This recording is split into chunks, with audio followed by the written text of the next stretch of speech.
सबसे पहली खबर सरकार के बड़े प्लान की। सरकार एनबीएफसीज कंपनियों का रिन्यूएबल सेक्टर में बड़े निवेश का प्लान कर रही है। इस खबर पर ज्यादा जानकारी के साथ प्रकाश प्रियदर्शी जुड़ चुके हैं। जी प्रकाश, बताएं।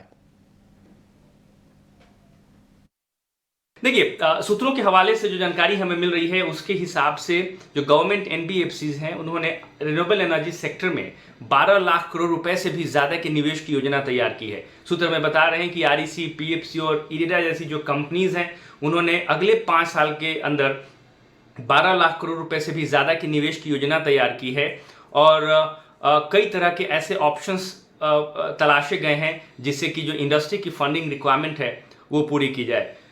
सूत्र हमें इस बात की भी जानकारी दे रहे हैं कि सरकार कई तरह के जो फंडिंग रिक्वायरमेंट्स हैं, जो ऑप्शंस हैं उसको तलाश रही है और जो प्रोजेक्ट्स हैं, चाहे वो सोलर हो, विंड हो, green hydrogen, green ammonia, nuclear energy, pump storage projects, battery storage projects, उन स्टोरेज इस तरह के प्रोजेक्ट्स पे ये जो इन्वेस्टमेंट है वो फोकस्ड होगा। साथ ही साथ जो नई कैटेगरी के जो रिन्यूएबल एनर्जी प्रोजेक्ट्स हैं उन्हें भी प्राइवेट सेक्टर लैंडिंग के दायरे में लाई जाए, उसको लेकर भी ministry of new and renewable energy ने फाइनेंस मिनिस्ट्री से गुजारिश की है। साथ ही साथ इस बात का भी आग्रह किया है, ये रिक्वेस्ट की है कि जो प्राइवेट फाइनेंसिंग की लिमिट है आरई प्रोजेक्ट्स की अगर बात करें उसको भी बढ़ाने की जरूरत है, उसको 50 करोड़ रुपए से ज्यादा बढ़ाया जाए। ये काफी इंपॉर्टेंट डेवलपमेंट है और इनफैक्ट मिनिस्ट्री तो इस बात के भी पक्ष में है कि आरई प्रोजेक्ट्स को ध्यान में रखकर डेडिकेटेड बॉन्ड लॉन्च करने की जरूरत है ताकि 2030 तक 500 गीगावाट रिन्यूएबल एनर्जी का जो टारगेट है वो अचीव करने में मदद मिले। साथ ही साथ इंडस्ट्री ने सरकार से इस बात की भी गुजारिश की है, जैसा कि हमें सूत्र बता रहे हैं कि तमाम तरह के जो फाइनेंशियल इंस्टीट्यूशंस हैं उनका जो एलिजिबिलिटी क्राइटेरिया है सिमिलर काइंड ऑफ जो रिन्यूएबल एनर्जी प्रोजेक्ट्स हैं उनको फंडिंग को लेकर वो एक जैसा होना चाहिए, वो यूनिफॉर्म होना चाहिए। अभी अलग अलग फाइनेंशियल इंस्टीट्यूशंस के जो एलिजिबिलिटी क्राइटेरिया है, जो फंडिंग क्राइटेरिया है वो अलग अलग है, जिससे कई तरह के जो प्रोजेक्ट्स हैं रिन्यूएबल सेक्टर के अंदर उनको प्रॉपर फाइनेंसिंग नहीं हो पा रही है। लिहाजा यूनिफॉर्म एलिजिबिलिटी क्राइटेरिया बनाने की वकालत की गई है। प्रकाश, आप हमारे साथ बने रहिए। एक और अहम खबर के सिलसिले में आपके पास लौट रहे हैं जो कि शुगर सेक्टर को लेकर आ रही है। एक्सक्लूसिव डिटेल प्रकाश के पास है।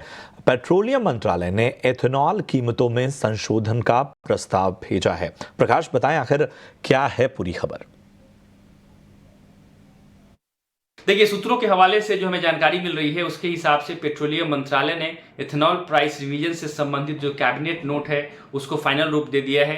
आखिरी मंजूरी के लिए यूनियन कैबिनेट को भी भेज दिया गया है और उम्मीद ये की जा रही है कि यूनियन कैबिनेट जल्द ही पेट्रोलियम मंत्रालय के प्रस्ताव को मंजूर करेगी। सूत्र हमें बता रहे हैं कि इथेनॉल प्राइसेस में 2024-25 सीजन के लिए 4 से 5 रुपए प्रति लीटर की बढ़ोतरी हो सकती है। काफी इंपॉर्टेंट डेवलपमेंट है। इस बात को ध्यान में रखते हुए कि प्राइस कीमतों में बढ़ोतरी के बाद जो इथेनॉल प्रोड्यूसर्स हैं, जो डिस्टिलरीज हैं, वो प्रोडक्शन में बढ़ोतरी करेंगी और सरकार का जो टारगेट है इथेनॉल ब्लेंडिंग का उसको मीट करने में मदद मिलेगी।